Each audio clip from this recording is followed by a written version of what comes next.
en el último día van a ser arrojados al estanque de fuego. Y después el autor del Apocalipsis explica que el estanque de fuego es la muerte segunda. O sea que Cristo mata a la misma muerte.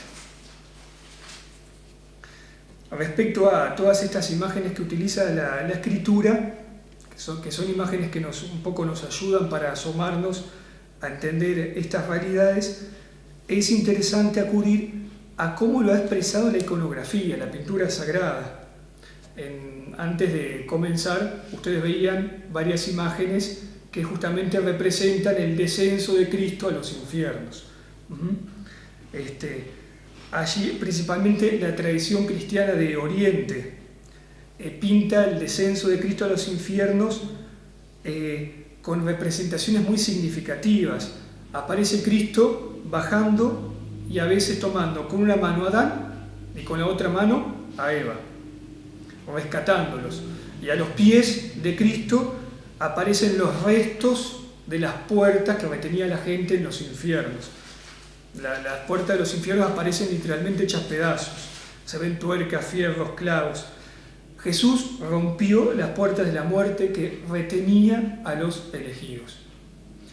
Es interesante porque justamente cuando la tradición oriental habla de la resurrección, que en griego se llama anástasis, representa justamente el descenso de Cristo a los infiernos. Si ustedes buscan anástasis en imágenes en Google, van a aparecer justamente esas representaciones que es interesante observarlas por toda la teología que está detrás. En Mateo 16-18, Cristo nos dice que las puertas del Hades no van a poder con la iglesia que Él fundó sobre Pedro. O sea, que esas puertas no podrán retener en la muerte a los que pertenecen ya no al Hades, sino a la ciudad mesiánica. Y esto comprende a todos los hombres que de una manera u otra han respondido afirmativamente a la gracia de Dios, desde el primer hombre hasta el último. Se nos va hablando en clave simbólica, no para que las tomemos al pie de la letra, que algún que otro arqueólogo salga a buscar ver dónde quedan las puertas, sino porque es la forma que nos permite asomarnos mejor a entender un poquito estas realidades. De alguna manera hay que representar esa realidad y se utiliza este lenguaje simbólico. Y justamente es una imagen muy representativa porque nos expresa cómo la muerte nos aísla y cómo nos retiene a través de una ciudad oscura, subterránea. Y qué contraposición cuando Cristo al descender a los infiernos rompe, hace pedazos esa ciudad y nos devuelve a la vida, a la visión del cielo, sacándonos de esa prisión y llevándonos al paraíso. Hay una homilía muy antigua que va a aparecer al final del numeral que habla sobre el descenso de Cristo a los infiernos, que expresa este acontecimiento y en la que cuenta quiénes son los primeros rescatados con el descenso. Se la puede leer en el oficio de lectura que ahora después vamos a hacerlo. Esta homilía a la que estamos haciendo referencia es del siglo IV. O sea, ¿qué es lo importante de esto? O sea que ya por el año 300 y pico se testimonia de que Cristo descendió a los infiernos. ¿Qué otros testimonios tenemos de que la comunidad cristiana ya en aquella época creía y estaba consciente de esta realidad? Bueno, por un lado, el credo apostólico, que nosotros rezamos, del cual ya se tienen vestigios en los últimos decenios del siglo II. O sea que podemos decir que en el siglo y pico, ya esta realidad, estaba testimoniada y quedó documentada. Y por otro lado, también aparece en la primera carta de Pedro, que también la cita del Catecismo, que posiblemente sea del primer siglo, por lo que allí tendríamos el testimonio documentado más antiguo acerca de este acontecimiento. Y aquí en esa carta, en la primera de Pedro, aparece otra característica del descenso. Vamos a leerla. Es primera Pedro, capítulo 3, del versículo 18 en adelante. Primero es importante ver en donde aparece enmarcado esto que va a hablar Pedro. Pedro habla indirectamente del descenso a los infiernos. La intención de Pedro no es hablar sobre lo que aconteció allí, sino que en un contexto de persecución, Pedro, para motivar a los cristianos, habla y toca el tema del descenso. Se dirige a cristianos que pueden sufrir la tentación de dejar de testimoniar y de dejar de hacer el bien ante momentos de prueba. O sea que la primera intención de Pedro es justamente eso, animar a los primeros cristianos. De ahí toca el tema del descenso. Vamos a leer. Pues también Cristo, para llevarnos a Dios, murió una sola vez por los pecados, el que era justo por los injustos, y murió en la carne, pero fue vivificado en el Espíritu. En el Espíritu fue también a predicar a los espíritus encarcelados, en otro tiempo incrédulos, cuando les esperaba la paciencia de Dios en los días en que Noé construía el arca, en la que unos pocos, 8 personas en total, fueron salvados a través del agua. ¿Quiénes son esos espíritus encarcelados de los que habla Pedro? Aquí han corrido ríos de tinta, pero tenemos que remitirnos a lo que dice básicamente la Escritura, porque aparece la respuesta patentemente.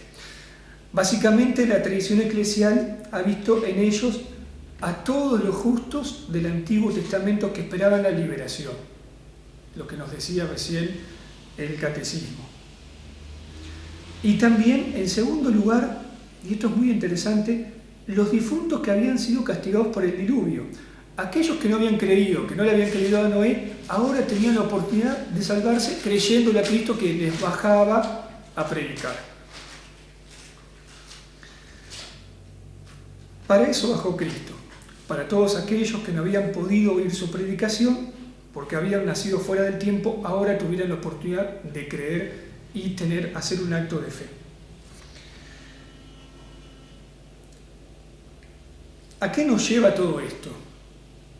A que el Evangelio, la fuerza del Evangelio, penetre incluso en todos los milenios que habían antecedido al nacimiento de Cristo, de forma que la liberación de Cristo llega a todos los hombres.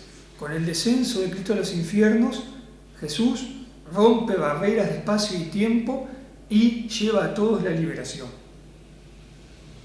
Si nosotros leemos el capítulo número 11 de la carta a los hebreos, allí aparece toda una cronología de testimonios de fe en donde se van nombrando a todos los justos del Antiguo Testamento, que recién ahora, con este descenso de Cristo, van a poder gozar de la verdadera tierra prometida. Vemos que hay muchos lenguajes para acercarnos a esta variedad. Veíamos recién el lenguaje narrativo con todas esas figuras, la pintura, y en la pintura también ha retratado un detalle interesante. Muchas veces cuando se pinta la crucifixión de Cristo, debajo de la cruz aparece un cráneo, aparece una calavera.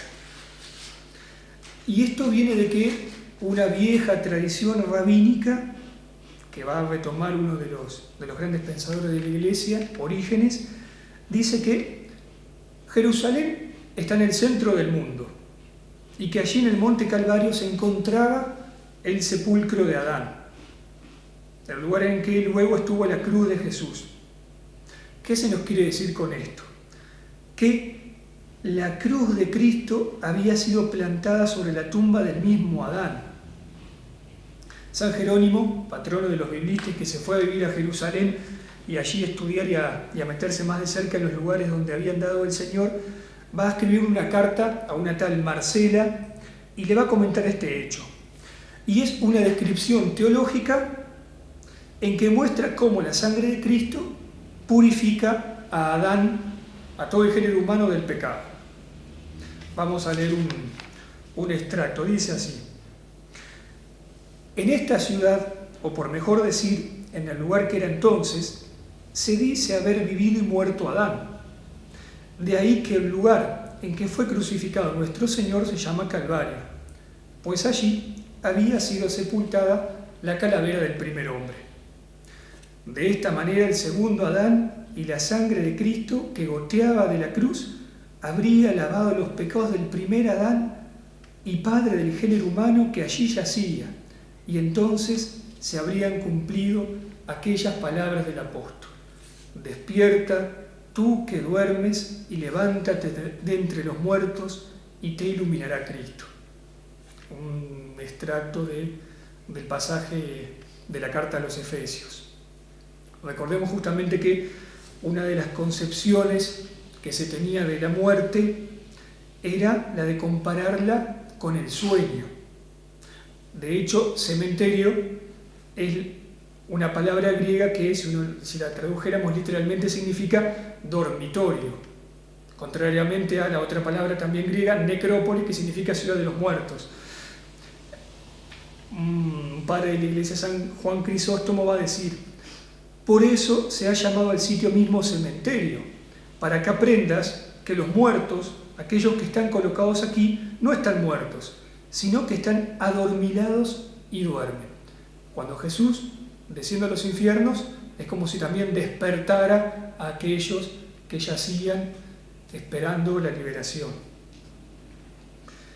Y siguiendo con Jerónimo, reiteremos que estamos ante una descripción teológica. En nuestra cultura actual es importante decirlo, los lenguajes y las formas de aproximarnos a la realidad son diferentes, capaz que a veces nos pueden sonar medio raros. La verdad de fondo que se nos quiere transmitir es que nadie escapa a la posibilidad de salvación con el descenso de Cristo a los infiernos. Numeral 634. Hasta a los muertos ha sido anunciada la buena nueva. El descenso a los infiernos es el pleno cumplimiento del anuncio evangélico de la salvación. Es la última fase de la misión mesiánica de Jesús.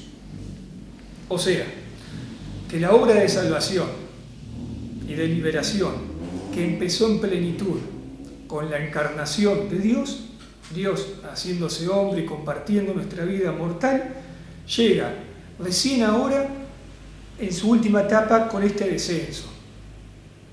Con este descenso Jesús rompe la diferencia de espacio y tiempo, y la salvación que comenzó por hacerse en un tiempo limitado y concreto, hace 2000 y pico de años en Galilea, ahora se desborda y va más allá de ese margen de tiempo. Seguimos leyendo. Es la fase condensada en el tiempo, pero inmensamente amplia en su significado real de extensión de la obra redentora a todos los hombres de todos los tiempos y de todos los lugares, porque todos los que se salvan se hacen partícipes de la redención. Y aquí se nos muestra y se nos patentiza que el Señor es Dios, el Señor Jesús es Dios, que nada ni nadie le está sujeto, que Él es el que tiene el dominio soberano, incluso de la muerte, que también el morir está dentro del dominio soberano del Señor, que la muerte está sometida a su acción vivificante. Una experiencia que ya la tenía presente el pueblo hebreo en el Antiguo Testamento. Es interesante porque mientras en los otros pueblos cercanos al pueblo hebreo, la muerte aparecía como una divinidad, la muerte aparecía como un dios. En la mitología cananea era el dios Mot. El pueblo hebreo ya tenía la experiencia de que Dios es el único soberano. El pueblo hebreo había desmitizado la muerte. La muerte no era un dios, no tenía un poder absoluto, y no es un absoluto la muerte. Como si dijera San Francisco, como lo que decía San Francisco, ¿verdad? La muerte es una criatura, es una realidad subordinada a Dios. Tenemos un testimonio de esto en Deuteronomio 32:39, que dice: vean ahora que soy yo, que soy el único, y que no hay Dios alguno más que yo. Yo soy el dueño de la muerte y de la vida.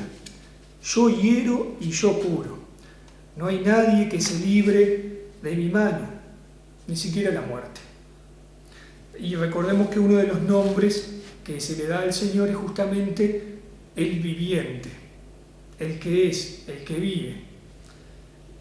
No el que tiene vida, sino el que es la vida.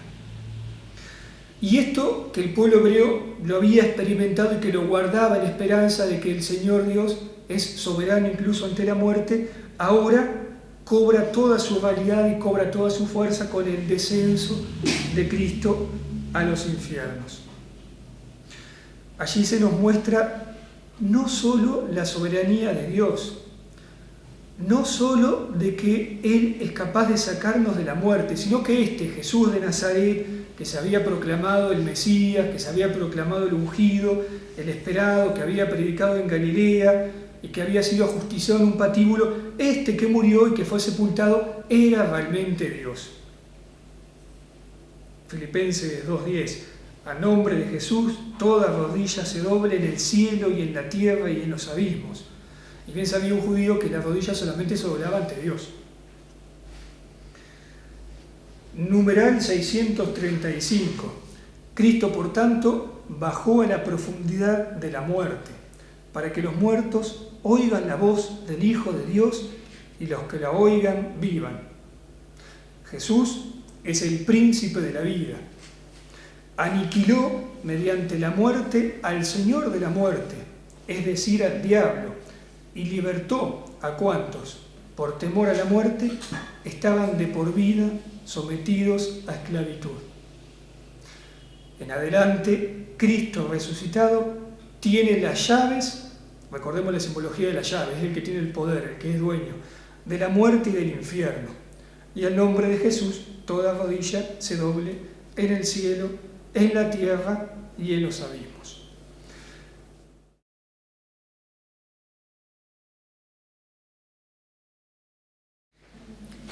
Hoy hacíamos referencia a una homilía muy antigua que trata el tema del descenso de Cristo a los infiernos. Se encuentra en la liturgia de las horas, en tomo 2. Cualquier sacerdote, o una religiosa o religioso, lo tiene. Es un oficio de lectura del Sábado Santo. El oficio de lectura del Sábado Santo. Digo, lo pueden pedir. Es una homilía, digo, hermosa. Ustedes tienen que imaginársela que uno la dice con voz más hermosa que la mía en este momento de difonía. Pero vamos a escucharla y a ir recordando todas las imágenes que va utilizando y lo que está, la verdad, que subyace a esas imágenes que utiliza. De una antigua homilía sobre el santo y grandioso sábado. ¿Qué es lo que pasa? Un gran silencio se cierne hoy sobre la tierra. Un gran silencio y una gran soledad. Un gran silencio porque el rey está durmiendo. La tierra está temerosa y no se atreve a moverse, porque el Dios hecho hombre se ha dormido y ha despertado a los que dormían desde hace siglos. El Dios hecho hombre ha muerto y ha puesto en movimiento a la región de los muertos. En primer lugar, va a buscar a nuestro primer padre, como la oveja perdida. Quiere visitar a los que yacen sumergidos en las tinieblas y en las sombras de la muerte. Dios y su Hijo van a liberar de los dolores de la muerte a Adán, que está cautivo, y a Eva, que está cautiva con él. El Señor hace su entrada donde están ellos, llevando en sus manos el arma victoriosa de la cruz. Al verlo, Adán